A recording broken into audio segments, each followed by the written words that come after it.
Welcome to the mini vlog. Bag pack करून थेट आम्ही निघालो अलिबागला, ते पण रोरोने.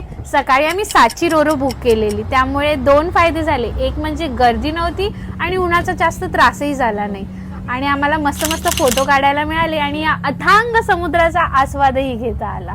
त्यानंतर इकडे 2 ऑप्शन आहेत, एक म्हणजे बार डेक आहे आणि एक म्हणजे छोटंसं कॅन्टीन आहे. त्या कॅन्टीनमध्ये आम्ही ब्रेड बटर खाल्ला, कारण ब्रेड बटर खाण्या इतकाच वेळ होता. आम्ही फोटो क्लिक करण्याच्या नादात कधी मांडवा जेटीला पोचलो आम्हाला कळलंच नाही. मांडवा जेटीनंतर थेट आम्ही अलिबागच्या समुद्राचा आस्वाद घेतला, पण फार गर्दी होती त्यामुळे मला एवढी मजा आली नाही. यानंतर आम्ही आमच्या प्रॉपर्टीवर गेलो, जी आम्ही बुक केली होती. त्याचं नाव होतं ओशन नेचर.